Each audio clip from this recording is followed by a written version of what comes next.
여러분 혹시 일상을 살아가면서 흐름이라는 것을 느껴보시거나 자각하는 순간이 있으셨나요?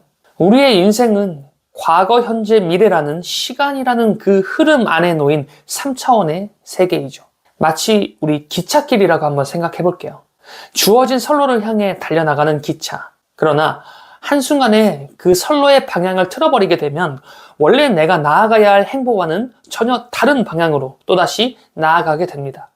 정말 마치 원래부터 그 길로 가야만 했던 것처럼 말이죠. 그리고 기차의 그 여정을 생각해 보았을 때 과거에 이미 지나온 그 선로의 방향은 절대 바꿀 수 없을 거예요. 오직 지금 현재 기관사의 판단 하에 기차의 행보는 그렇게 정해지게 되고, 만약 기존 선로를 틀어서 다른 방향으로 그렇게 나아감을 선택하는 순간 기차는 즉시 기존 행보와는 또 다른 방향으로 나아가게 될 겁니다. 우리 인생도 마찬가지인 것 같아요. 과거에 일어난 일은 절대 돌이킬 수 없겠죠. 하여 과거의 일을 다시 돌이켜 바로 잡고자 하는 마음에서 비롯되는 그 감정이 바로 후회라는 감정이 되겠고요. 반대로 미래의 일을 완벽하게 해내겠다며 지금 현재를 긴장 상태로 보내는 이의 감정은 아마도 불안감이 될 거예요. 만약 이런 행보라면 절대 인생이 행복해질 수 없을 겁니다. 내가 운이 좋아지기 위해서는, 그러니까 내가 더 행복해지기 위해서는 지금 현재 내가 나아가고 있는 그 선로의 흐름을 즉시 끊어내고 방향을 틀어야만 해요. 과거를 돌이키고자 함이 아니라 과거를 인정하고 미래를 불안함으로 대비하는 것이 아니라 욕망의 감정으로 내가 무엇을 해낼지 그에 대한 기대심으로 가득 채우는 것. 그래서 지금 현재 내가 해나가야 할 그 일을 그저 묵묵히 해내는 것. 어쩌면 이것이 단순하지만 내 삶을 행복으로 물들이는 가장 정확한 것이 아닐까 생각해봤어요. 저는 불과 2년 전까지만 하더라도 운이 좋아지기 직전 징조라는 그 주제에 대해 미쳐 있었던 것 같아요. 왜냐하면 내 삶을 변화시키고 싶다라는 그 생각이 넘쳐나던 시기였어요. 하여 지금부터 다가올 그 기회를 정말 단 한 개도 놓치지 않겠다라는 다짐하에 운이 다가오는 징조에 대해서 그렇게 찾아보게 되었죠. 징조를 포착하고 절대 놓치지 말자가 바로 그 당시 저의 무의식을 지배하고 있던 생각이었습니다. 그리고 지금 2년이라는 시간이 흘렀죠. 과연 제 삶은 어떻게 되었을까요? 놀랍게도 단 하나도 변하지 않았습니다. 아직까지도 2년 전의 그런 상황 대비 극적인 변화는 찾아오지 않았어요. 실질적으로 2년 전 2022년엔 연매출 40억을 달성하면서 역대 가장 높은 수익을 달성하기도 했습니다만, 그런데 단 한순간의 그 높은 성과는 절대로 내 삶을 통째로 변화시키지 못했다라는 거고요. 또 지금으로부터 1년 전 2023년엔 이에 대한 현타를 느끼며 또 여러 가지의 삶의 변화를 찾고자 애쓰기도 했습니다. 하여 5차원 연애라는 책을 출간하기도 하고 유튜브를 통해 내가 전하고 싶던 메시지를 전하게 되기도 했어요. 그런데 2년 전에 내가 바라던 그 운이 들어왔을 때의 나의 모습, 그 모습을 상상했을 때의 나의 바람, 그러니까 운이 좋아지기 직전 나타나는 징조의 콘텐츠를 소비하며 내 삶이 도약하길 바라던 그때 2년 전의 바람은 지금까지도 이루어지지 않았다라는 거예요. 이 생각을 토대로 지난 2년간을 되돌아보았을 때 정말 허탈하다라고 할 만한 그런 시간이었던 것 같습니다. 그런데요, 생각의 경로를 살짝 틀어보기로 했어요. 그러니까 앞서 말한 위와 같은 생각의 흐름을 살짝 틀어보기로 한 거예요.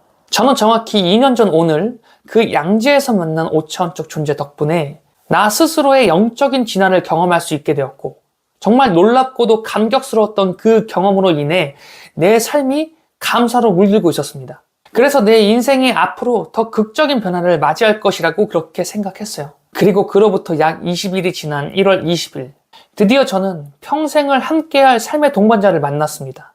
우리는 첫 만남에 결혼을 전제로 진지하게 만나보자는 서약을 했고, 지금까지 우리가 그려가는 행복한 가정의 모습을 더욱 키워가자며 하루하루 우리의 모든 것을 집중하고 있습니다.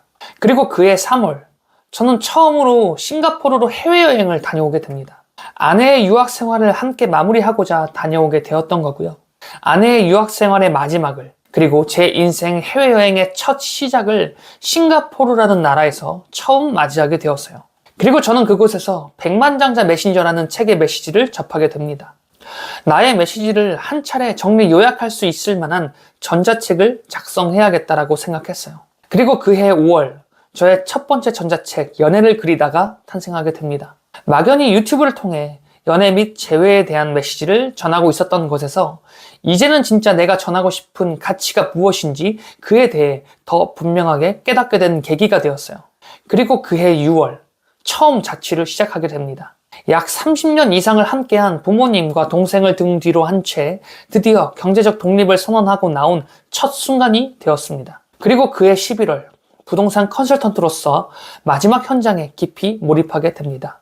당시 저의 그 마지막 현장은 여의도에 들어서는 초하이엔드 부동산 현장이었던 만큼 그곳엔 국내 자산가라고 할 만한 연예인, 어떤 기업의 회장 등의 이런 유명인이 그곳으로 몰리게 되었었고 그 광경을 통해서 앞으로 제가 나아가야 할 길이 어느 방향인지 직접 눈앞에서 마주한 것 같은 그런 감정을 느꼈어요. 하여 그 당시에 현장 컨셉을 따서 지은 57층 한강뷰라는 새로운 목표가 생겨나게 됩니다. 그리고 이 이름을 모티브로 하여 다시 유튜브 채널을 새롭게 신설하게 되었고 다음 해 1월 단 6주 만에 구독자 1000명을 달성해내게 됩니다. 기획하여 업로드한 영상 중 한 개가 떡상을 하게 되면서 6주 만에 구독자 1000명을 모은 것인데요. 지금 이 드리밍 레오니즘의 채널이 구독자 1000명을 모으기 위해 1년 6개월이 걸렸던 것에 비교하면 스스로 생각하길 엄청난 도약이라고 그렇게 생각하게 됩니다. 그때도 어느 정도 확신을 가질 수 있었던 것 같아요. 나의 메시지로 누군가를 위로할 수 있겠다라고 그렇게 확신을 하게 된 겁니다.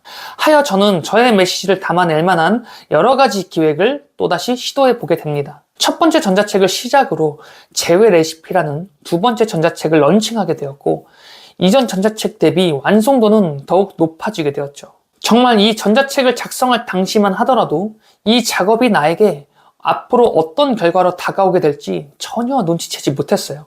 하지만 처음 전자책을 작성하기로 한 이후부터 약 1년 2개월 뒤 저는 정식 출판을 목표로 하게 됩니다. 그리고 그로부터 2개월 뒤 저는 5차원 연애라는 저의 첫 번째 저서를 출간할 수 있게 되었죠. 그리고 5차원 연애의 메시지를 담아내는 그 과정에서 내가 이 세상에 전하고 싶었던 메시지가 무엇이었는지 제대로 깨닫게 되었습니다. 그리고 이 드리밍 레오니즘이라는 채널, 절대 이 채널에선 자기계발과 동기부여에 대한 이야기는 하지 못할 것이라고 못 박았었던 이 채널에서 지금 저의 메시지인 5차원에 대한 가능성을 더 많은 사람들에게 전하는 사명감에 또 몰입하고 있습니다. 저는 지난 2년 동안 저의 인생의 판도는 크게 변화되었다라고 믿고 있습니다. 그리고 지금 저의 이러한 행보는 지금까지의 제 인생, 약 30년이라는 시간 동안 제가 정말 간절히 바라고 원하던 그러니까 나의 꿈으로 향하는 그 길임을 지금 분명히 잘 알고 있습니다. 여러분, 운이 좋아지기 직전 징조를 찾아볼 당시 제가 바라던 제 인생의 변화는 어떠한 우연한 기회를 통해 거대한 기회가 내게 찾아오는 그런 기적과 같은 것이었어요. 그리고 그 기적의 타이밍을 확실히 잡기 위해서는 저의 모든 신경을 한 곳에 집중시켜야만 한다라고 생각했죠. 다가올 기회를 절대 놓치지 않는다 라면서 말입니다. 그런데 지난 2년을 되돌아보면 이렇다 할 거대한 기회는 사실상 저에게 찾아오진 않았어요. 오히려 아주 사소하고도 작은 여러 가지의 사건과 계기가 존재했을 뿐이었습니다. 만약 대박 기회가 찾아와서 내 인생이 드라마틱하게 그렇게 변화되었나? 라는 질문으로 저의 2년이라는 시간을 해석해 본다면 분명 허무함과 허탈한 감정이 줄을 이을 것 같아요. 왜냐면 그런 기회는 아직까지 저에게 찾아오지 않았기 때문입니다. 그런데 지난 2년간의 행보에 대해 저에게 물으신다면 저는 이렇게 답하고 싶습니다. 정말 운이 좋았던 2년의 시간이었다라고 말입니다. 운이 좋아지기 위한 방법은 다른 게 아닌 것 같아요. 매 순간순간 찾아오는 아주 사소하고도 작은 기회를 알아보는 것. 게다가 그 작은 기회들은 겉으로 보여지기에 너무나도 사소하기도 하여 직접 그 순간과 마주한 그 순간엔 이게 기회인지조차 인식하지 못하고 넘어가는 경우가 대부분인 것 같아요. 오히려 그 작은 기회들을 우연히 잡아낸 이후 시간이 꽤 흘러서 정말 다시 한번 뒤를 되돌아보았을 때 그때 그것을 선택한 것이 그 당시에 정말 최고의 행운이었다라는 사실을 그제서야 깨닫게 되는 거였어요. 게다가 그 작은 기회가 찾아오는 매 순간순간은 고통과 절망, 좌절, 두려움, 불안함과 같은 부정의 감정으로 물들어 있는 여러분 자신을 볼 수 있게 될 거예요. 왜냐하면 행복의 진짜 정체는 고통과 두려움 속에서 순간적으로 피어오르는 그러한 감정이기 때문에 그렇습니다. 만약 지금 여러분이 고통과 좌절, 절망감과 두려움, 불안감과 같은 이런 부정의 감정으로 물들어 있다면 반드시 기억하세요. 지금 이 순간에도, 오늘 매 순간에도 여러분에게 찾아오는 작은 가능성들이 존재함을 분명히 기억하셨으면 좋겠습니다. 그 작은 가능성, 그 작은 기회를 위해 오늘 이 순간 여러분이 느끼고 있는 그 좌절감, 두려움, 공포심을 딱 한 번만 더 벗어보는 거예요. 딱 한 번만 더 일어나 보는 겁니다. 그리고 여러분이 두 다리에 힘을 내어 다시 한번 일어나 다시 당당하게 세상을 바라보는 그 순간에 혹시 이거 해볼까? 그래, 이걸 한번 해보자 하는 무언가가 불현듯 생각난다면 즉시 그 문을 잡고 열어보는 거예요. 문을 열고 그 안에 들어가서 그 안에 놓인 작은 기회의 퍼즐 조각 하나를 움켜잡아 보는 거예요. 그 퍼즐 조각들이 모이고 모여 하나의 작은 성공을 이루어내게 될 것이고, 그 작은 성공이 1년, 2년 눈덩이처럼 불어나게 되는 그 순간 저절로 깨닫게 되실 겁니다. 그때 그 일을 하게 된 게 내 인생 최대의 행운이었구나 라고 말입니다. 만약 문고리를 잡고 문을 열었는데 그 안에 정말 텅 비어버린 허무한 공간밖에 남아있지 않더라도 상관없어요. 왜냐면 진짜 중요한 건 그 안에 담긴 퍼즐 조각을 찾아내는 것이 아니라 실은 내 두 손을 움직여 문고리를 잡고 닫혀있던 그 문을 활짝 열어버린 그 여러분의 결단이 중요한 것이니 말이에요. 처음 문을 열고 들어간 그 자리에 아주 허무하기만 한 텅 빈 공간만 존재한다라고 하더라도 괜찮습니다. 다시 왔던 길을 되돌아가서 다시 한번 눈앞에 보이는 그 문으로 다가가세요.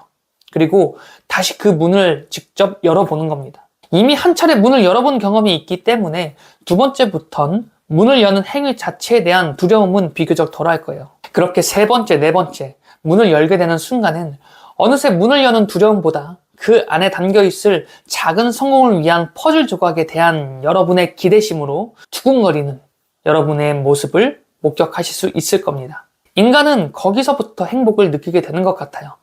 반드시 기억하세요. 모든 가능성과 운이 좋아지는 징조의 흐름은 지금 현재를 살아가는 여러분 안에 담겨있다는 사실을 말이죠. 그 가능성을 믿고 오늘 하루 여러분의 작은 성공을 향해 한 발자국 더 나아가 보셨으면 좋겠습니다. 여러분은 반드시 성공합니다. 지금까지 5차원 레온이었습니다. 영상 시청해주셔서 감사합니다.